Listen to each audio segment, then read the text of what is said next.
नमस्कार, मी डॉक्टर शीतल सुरेश विस्पुते आपलं सगळ्यांचं मनापासून स्वागत करते। स्वाइन फ्लू बाबत सध्या सगळीकडे धोक्याची घंटा वाजवली जात आहे। मार्च 2009 रोजी मेक्सिको येथे स्वाइन फ्लूने मोठ्या प्रमाणात धुमाकूळ घातला व हळूहळू हा व्याधी सगळीकडे जगभरात पसरला। आज पुन्हा हा व्याधी उग्र रूप धारण करू पाहत आहे। रोज नवनवीन येणाऱ्या बातम्या, सल्ले इत्यादीद्वारे जनजागृती तर होत आहेच, परंतु याबरोबरच जनसामान्यांच्या मनात याबद्दलची भीतीही बळावत आहे। स्वाइन फ्लू या आजाराबाबत सर्वांच्या मनात येणारे प्रश्न व त्यांचा खुलासा आज आपण आपल्या चर्चेत करणार आहोत आणि आपल्याला मार्गदर्शन करणार आहेत डॉक्टर विक्रम लोंढे। नमस्कार डॉक्टर, कार्यक्रमामध्ये आपलं स्वागत आहे। नमस्कार। डॉक्टर विक्रम लोंढे यांनी टोपीवाला नॅशनल मेडिकल कॉलेजमधून MBBS ही पदवी संपन्न केली आहे। तसेच ग्रँट मेडिकल कॉलेजमधून MD केलं आहे। तसेच त्यांनी FICP ही पदवी सुद्धा संपन्न केली आहे। सध्या ते टोपीवाला नॅशनल मेडिकल कॉलेजमध्ये असोसिएट प्रोफेसर म्हणजे सहयोगी प्राध्यापक म्हणून वैद्यक औषधशास्त्र विभागात कार्यरत आहेत। तसेच मुंबईतील 7 हिल्स हॉस्पिटलमध्ये ते कन्सल्टिंग रुमॅटोलॉजिस्ट आहेत।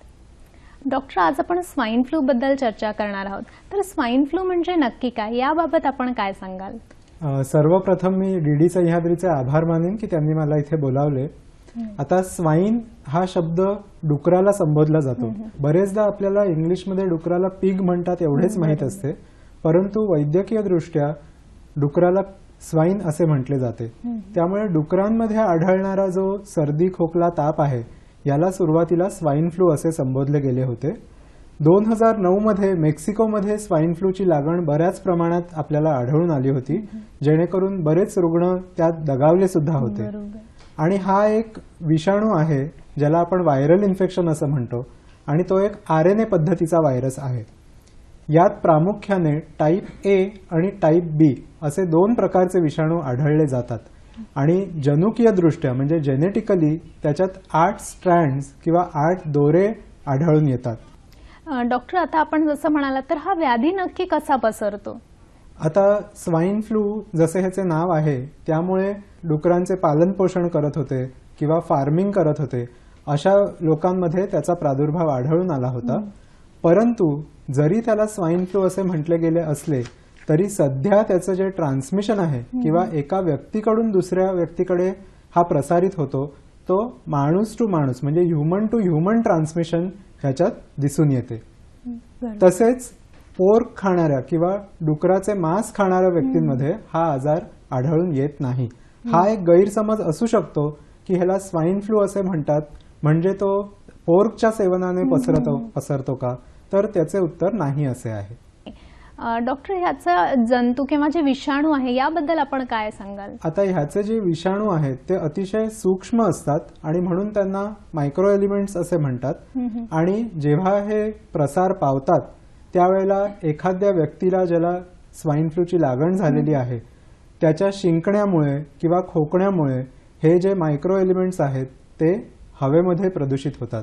आणि जेव्हा एखादी सामान्य व्यक्ती 6 फुटाच्या अंतरात या व्यक्तीच्या सान्निध्यात येते तेव्हा हा रोग पसरण्याची शक्यता जास्त प्रमाणात असते। त्यामुळे गर्दीच्या ठिकाणी किंवा गर्दीच्या बसमध्ये, गाड्यांमध्ये, सार्वजनिक ठिकाणी एखाद्या व्यक्तीला जर का स्वाइन फ्लूची लागण झाली असेल तर त्याने तिकडे शिंकणे किंवा खोकणे टाळावे किंवा ते करताना आपल्या नाकावर रुमाल बांधावा जेणेकरून या विषाणूचा फैलाव होणार नाही। बरोबर। आपण H1N1 या व्हायरसचं नाव घेतो, तर H1N1 हे नाव त्याला का दिलं गेलं आहे? आता जसे मानवी अवयवाचे भाग असतात त्याचप्रमाणे या विषाणूचे काही भाग असतात ज्याला अँटीजेन असे आपण म्हणतो आणि त्यातला H जो भाग आहे तो हीमोग्लुटिनिन आणि N जो भाग आहे तो न्यूरामिनिडेज म्हणून म्हणतात आणि त्यामुळे त्याला H1N1 असे नावाने संबोधले गेले आहे। दुसऱ्या प्रकारचा विषाणू जो आहे त्याच्यामध्ये H3 प्रकारचा हीमोग्लुटिनिन आणि N2 नावाचा न्यूरामिनिडेज आढळून येतो, म्हणून H3N2 हा दुसऱ्या प्रकारचा एक स्वाइन फ्लूचा विषाणू आहे। तसंच आता रिसेंटली एक तिसऱ्या प्रकारचा विषाणू आढळून आलाय ज्याला H3N2V असे संबोधण्यात आलेले आहे आणि ह्याचा प्रादुर्भाव सुद्धा प्रामुख्याने दिसून येतो। अच्छा डॉक्टर, हे सगळे तुम्ही म्हणजे व्हायरसबद्दल माहिती आपल्याला दिली, तर तसंच लक्षणांबद्दल पण बहुतेक चर्चा केली जाते की त्याचे लक्षण आहे. तर आम्हाला तुमच्याकडून ऐकायला आवडेल की स्वाईन फ्लूची नक्की लक्षणे कोणकोणती आहेत? आता जसं आपण सुरुवातीला म्हटलं की हा ड्रॉपलेट इन्फेक्शनद्वारे पसरण्यात येतो, त्यामुळे ह्याची प्रामुख्याने लक्षणे अशा प्रकारे असतात की एखाद्याला श्वासोच्छ्वास घ्यायला त्रास होऊ शकतो, किंवा हा नाकाच्या किंवा घशाचे जे स्त्राव असतात त्याच्यातनं हा एखाद्या सामान्य माणसापर्यंत पोहोचू शकतो. अर्थातच श्वासोच्छ्वासाद्वारे पसरण्यात येणारा हा विषाणू असल्यामुळे सर्दी, खोकला, पडसे, ताप, घसा दुखणे, घसा खवखवणे किंवा स्नायू दुखणे किंवा शरीराला मरगळ येणे, चालल्यानंतर दम लागणे, श्वास घ्यायला त्रास होणे, ह्या प्रामुख्याने ह्याची लक्षणं आहेत. काही रुग्णांमध्ये त्याची अटिपिकल सिम्पटम्स ज्याला आपण म्हणतो तशी उलट्या, जुलाब किंवा काही वेळेला पुरळ सुद्धा दिसून येऊ शकते. एखाद्या व्यक्तीला हा रोग संसर्ग झाल्यानंतर किमान 1 ते 4 दिवस या विषाणूंना त्या शरीरात प्रादुर्भाव करायला वेळ लागतो आणि त्यामुळे 1 ते 4 दिवसांनंतर या व्यक्तीमध्ये ह्याची लागण होऊ शकते आणि त्याचे साइन्स अँड सिम्पटम्स दिसून येऊ लागतात. बरोबर. तापाचं पण कसं याच्यात वेगळं? आता हा जो सीझनल फ्लू असतो किंवा सामान्य फ्लू जो असतो त्याच्यामध्ये जसा ताप येऊ शकतो तसाच ताप ह्यामध्ये येऊ शकतो, जो साधारणपणे 100 ते 101 डिग्री पर्यंत आढळून येतो. बरोबर. डॉक्टर, याचे निदान कसे केले जाऊ शकते किंवा आपण निश्चितीकरण कसं करू शकतो की एखाद्या रुग्णाला स्वाईन फ्लू झालेला आहे? आता एखाद्या व्यक्तीला ह्याची लागण झाली आहे म्हणजेच त्याला स्वाईन फ्लू झाला आहे असे म्हणता येणार नाही, कारण हे बरेच प्रमाणात त्या व्यक्तीची रोगप्रतिकारशक्ती कशी आहे यावर अवलंबून असते. एखाद्याची रोगप्रतिकारशक्ती उत्तम असल्यानंतर या विषाणूला तिथल्या तिथे त्याचा नेस्तनाबूत करण्यात येतो. एखाद्याची रोगप्रतिकारशक्ती कमी झालेली असेल तर अशा रुग्णांमध्ये हा घशाच्या स्त्रावांद्वारे किंवा नाकाच्या स्त्रावांद्वारे पसरतो आणि त्याप्रमाणे स्वाईन फ्लूची लक्षणे त्या रुग्णामध्ये दिसून येतात. आता एखाद्या व्यक्तीमध्ये जर का सर्दी, खोकला, ताप, घसा खवखवणे, अंग दुखणे अशी जर लक्षणे दिसून आली तर त्याने स्वतःचे उपचार स्वतः करू नयेत, तर तज्ज्ञ डॉक्टरांचे मार्गदर्शन घेणे हे अत्यंत गरजेचे आहे. एखादा रुग्ण अशा तज्ज्ञ डॉक्टरांकडे आल्यानंतर त्याची वैद्यकीय तपासणी करण्यात येते आणि त्यानंतर घशाचे किंवा नाकाचे जे स्त्राव असतात त्याचे थ्रोट स्वॅब्स किंवा नेझोफॅरिंजियल स्वॅब्स जे म्हणतात ते घेतले जातात. असे स्वॅब्स घेतल्यानंतर ते व्हायरल ट्रान्सपोर्ट मीडियम म्हणजे विषाणूंना ज्याद्वारे आपण तपासणीसाठी पाठवतो त्या माध्यमातून त्यांना लॅबोरेटरीपर्यंत पोहोचवले जाते आणि त्यानंतर एक 4 ते 6 तासांमध्ये या रोगाचे निदान होऊ शकते. आता ह्यात आनंदाची बातमी एक अशी आहे की टाईप ए आणि टाईप बी प्रकारचे 2 रिपोर्ट येऊ शकतात. जर का टाईप बी रिपोर्ट आला तर त्या रुग्णाला स्वाईन फ्लूची लागण झालेली नाही असे आपल्याला ठामपणे सांगता येते. परंतु जर का टाईप ए पद्धतीचा विषाणू आढळून आला तर तो सामान्य फ्लू किंवा ज्याला इन्फ्लुएन्झा आपण म्हणतो तो असू शकतो किंवा स्वाईन फ्लू असू शकतो आणि त्यामुळे ती चाचणी पॉझिटिव्ह आल्यानंतर त्या रोग्याने उपचार घेणे अत्यंत गरजेचे आहे. बरोबर. डॉक्टर, जसं आपण म्हटलं की ही टेस्ट आपण केली आणि ती पॉझिटिव्ह आली आहे म्हणजेच रुग्ण बाधित झाला आहे, तर अशा वेळेला त्याच्यावर कसे उपचार केले जातात किंवा काय केलं जातं? आता एखाद्या रुग्णाला ह्याची लागण झालेली आहे आणि तो बाधित झाला आहे आणि त्यामुळे त्याला श्वास घ्यायला त्रास होऊ लागला किंवा त्याच्या हृदयाचे ठोके अधिक प्रमाणात चालू लागले किंवा त्याला चालताना दम लागू लागला, तर अशा व्यक्तीने स्वतःला वैद्यकीय केंद्रात ॲडमिट करून घेणे गरजेचे आहे. तसेच ह्याचे कॉम्प्लिकेशन्स वाढू नयेत म्हणून वेळीच उपचार पद्धती सुरू करण्यात येतात. एखाद्या व्यक्तीला कुठच्या प्रकारचे साइन्स अँड सिम्पटम्स आहेत त्याप्रमाणे त्याला कॅटेगरी 1, कॅटेगरी 2 किंवा कॅटेगरी 3 असे संबोधण्यात येते. ज्याला सामान्य ताप, सर्दी, खोकला, पडसं जे इन्फ्लुएन्झामध्ये होतं किंवा सीझनल फ्लू मध्ये होतं त्याचप्रमाणे असू शकतं, तर अशा व्यक्तीने घरगुती उपचार व ओसेल्टामिव्हिर या गोळीचे सेवन केल्यामुळे स्वाईन फ्लू पूर्णपणे बरा होऊ शकतो. टाईप बी व्यक्ती ज्या असतात ज्यांना श्वासोच्छ्वास घ्यायला त्रास होतो किंवा ज्यांना कृत्रिम श्वासोच्छवासाचे मशीन लावण्यात येते, ज्याला व्हेंटिलेटर असे म्हणतात, किंवा काही वेळेला बॅग आणि मास्क अशाद्वारे त्यांना ऑक्सिजनचा पुरवठा करण्यात येतो, अशा टाईपच्या व्यक्ती टाईप बी मध्ये संबोधल्या जातात. व टाईप सी मध्ये ज्या रुग्णांना अगोदरपासूनच दुसऱ्या कुठच्या शरीराच्या अवयवांचे आजार आहेत, जसं की फुफ्फुसांचे आजार, दम्याचा आजार, किडनीचा आजार, यकृताचा आजार, एखादा मधुमेही व्यक्ती असेल किंवा कर्करोग बाधित व्यक्ती असेल, एखादा क्षयरोगाचा रुग्ण असेल किंवा HIV पॉझिटिव्ह पेशंट असेल, तर अशा रुग्णांमध्ये रोगप्रतिकार शक्ती मुळातच कमी असते आणि त्यामुळे स्वाईन फ्लू हा त्याचे तीव्र व उग्र रूप धारण करू शकतो. आज आपण स्वाईन फ्लू या विषयावर चर्चा करत आहोत आणि आपल्याला मार्गदर्शन करत आहेत डॉक्टर विक्रम लोंढे.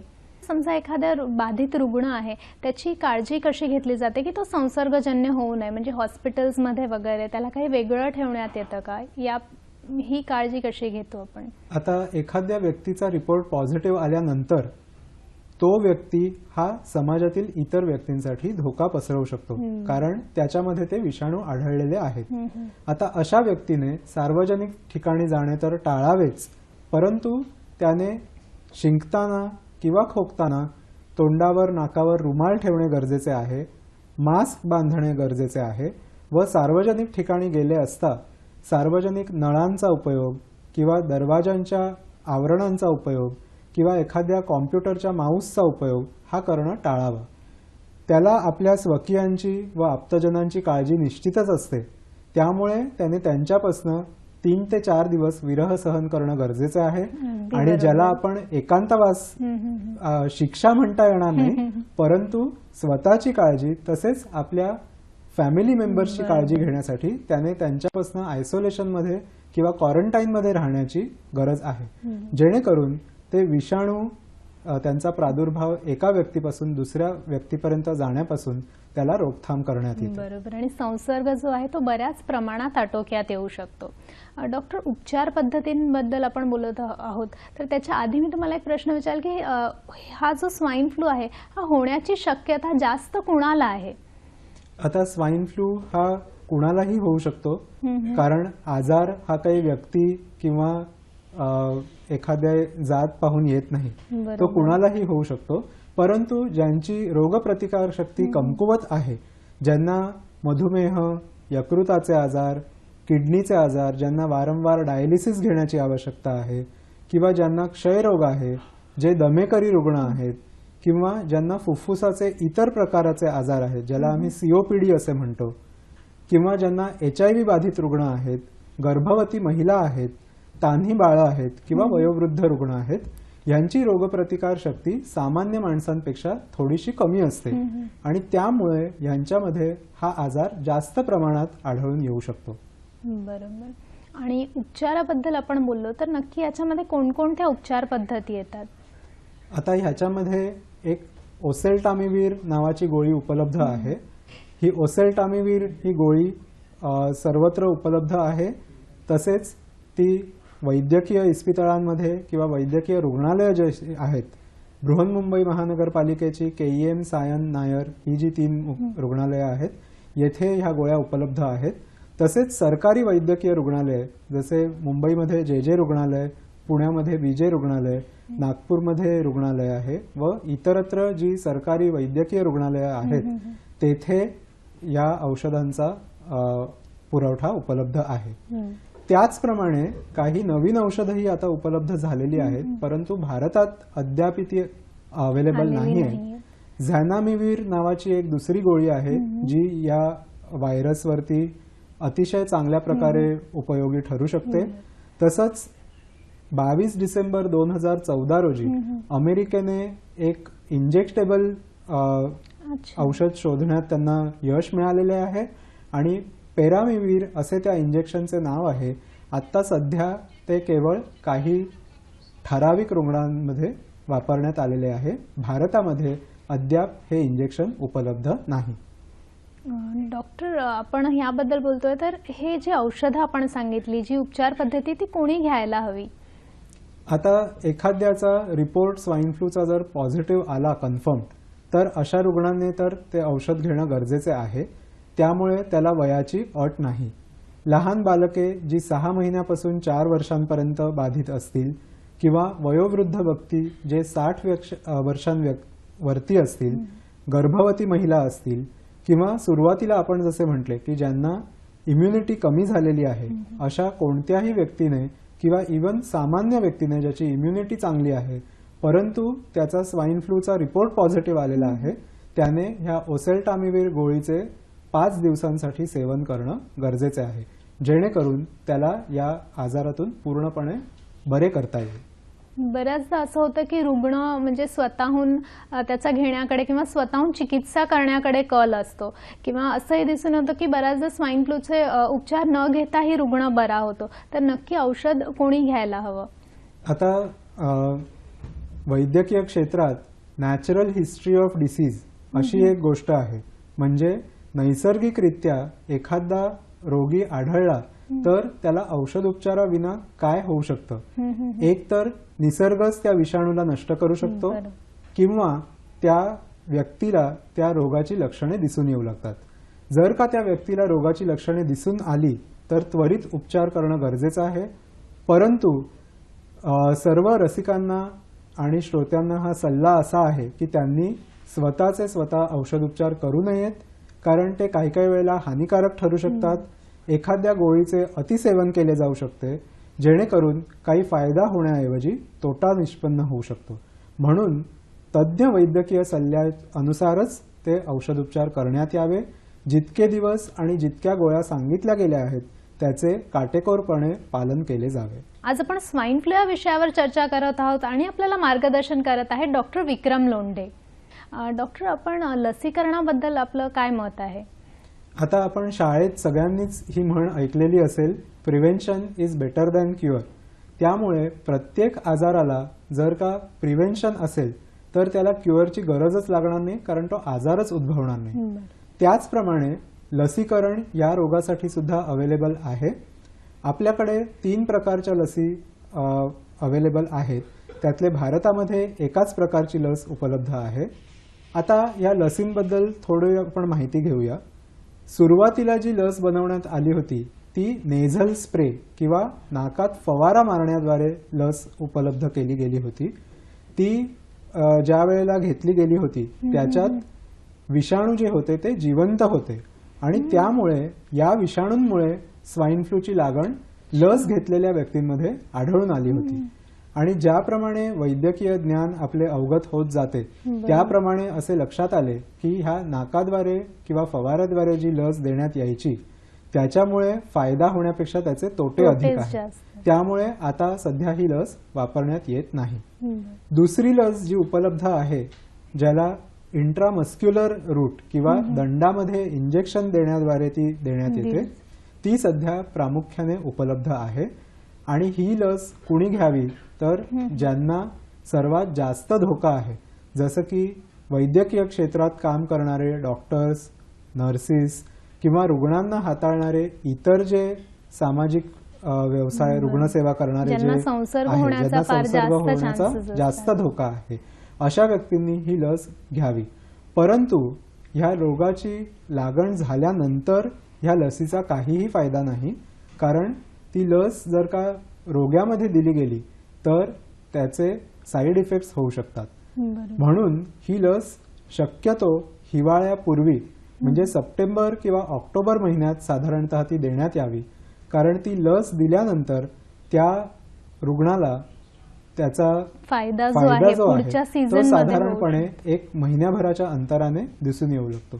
कारण आपल्या शरीरात अँटीबॉडीज जे निर्माण होतात त्याला किमान 14 ते 20 दिवसांचा कालावधी लागतो, जेणेकरून त्या व्हायरस विरुद्ध अँटीबॉडीज तयार होऊ शकतात आणि त्या रुग्णांना त्याची प्रिव्हेंटिव्ह मेजर जी आहे लसीकरणाद्वारे त्याचा फायदा होऊ शकतो. तिसऱ्या प्रकारची जी लस आहे ती इंट्राडर्मल लस आहे आणि ती देण्याकरता अतिशय तज्ज्ञ व्यक्तींची गरज भासते, जी की आज आपल्याकडे उपलब्ध नाही. आणि त्यामुळे आत्ता आपल्याकडे सद्यस्थितीला जी लस उपलब्ध आहे ती इंट्रामस्क्युलर रूटद्वारे देण्यात येते, जी की आत्ताच आपण म्हटलेल्या वैद्यकीय महाविद्यालयांमध्ये किंवा सरकारी रुग्णालयांमध्ये उपलब्ध केली जाऊ शकते. तर नक्की असे काय कॉम्प्लिकेशन्स होतात किंवा कोणाला ते होऊ शकतात की ज्यामुळे रुग्ण आहेत स्वाईन फ्लूचे दगावत आहेत? आता एखादा आजार म्हटला की त्याचे कॉम्प्लिकेशन्सही आलेत. जर एखादा निरोगी व्यक्ती असेल ज्याला स्वाईन फ्लूची लागण झालेली आहे आणि त्याने गोळ्यांचे सेवन वेळेवारी केलेले आहे, तर अशामध्ये कॉम्प्लिकेशन्स किंवा गुंतागुंत सहसा आढळून येत नाहीत.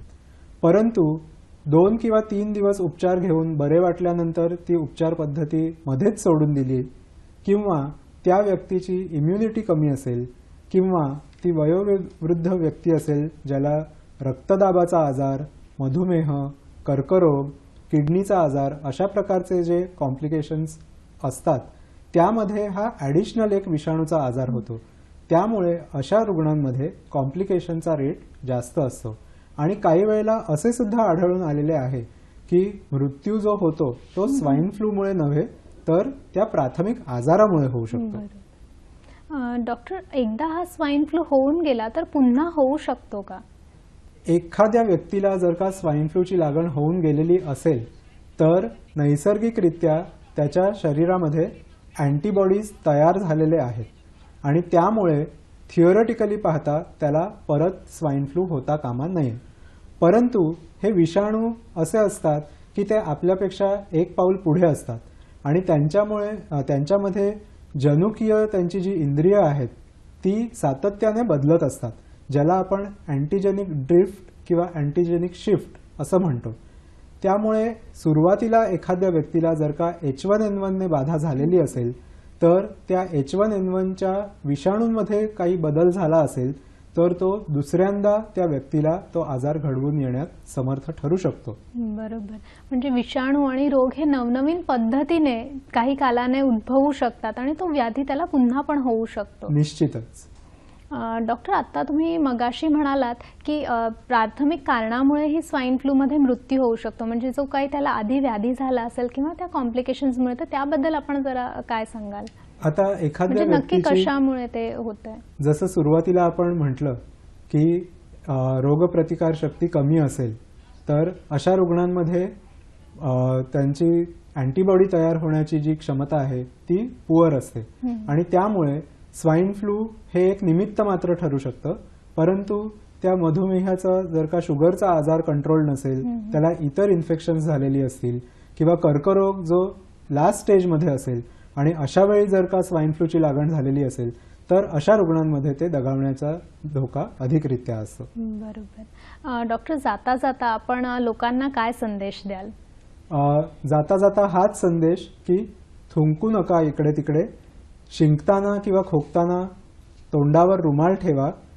आपल्या प्रिय व्यक्तीला स्वाईन फ्लूची लागण झाली असेल तर त्याला 3 ते 4 दिवस भेटण्याचे कटाक्षाने टाळा. आजकाल व्हॉट्सॲप किंवा मोबाईल उपलब्ध आहेत, त्यामुळे तुम्ही त्याच्यावरनं त्यांच्याशी संपर्क साधू शकता. प्रत्यक्ष भेटण्याचे टाळावे. तसेच सार्वजनिक ठिकाणी जाण्याचे टाळावे, जेणेकरून आपल्यामुळे इतरांना या आजाराचा प्रादुर्भाव होणार नाही किंवा ज्या व्यक्तींना दमा, कर्करोग, HIV, TB असे आजार आहेत त्यांनी गरज नसताना सार्वजनिक ठिकाणी किंवा गर्दीच्या ठिकाणी जाण्याचे सहसा टाळावे. फारच सुंदर माहिती आपल्या प्रेक्षकांना आपण दिली डॉक्टर. प्रेक्षक हो, प्रत्येक गोष्टीसाठी काही कारण असतं आणि प्रत्येक समस्येचं काही ना काही निरसन असतं. स्वाईन फ्लू हा सध्या घातक जरी ठरत असला तरी त्याच्यावर औषधी आणि उपचार हे उपलब्ध आहे. सरकारकडे मुबलक अशा प्रमाणात ही औषधी उपलब्ध आहे, म्हणून घाबरून जाण्याचं काहीही कारण नाही.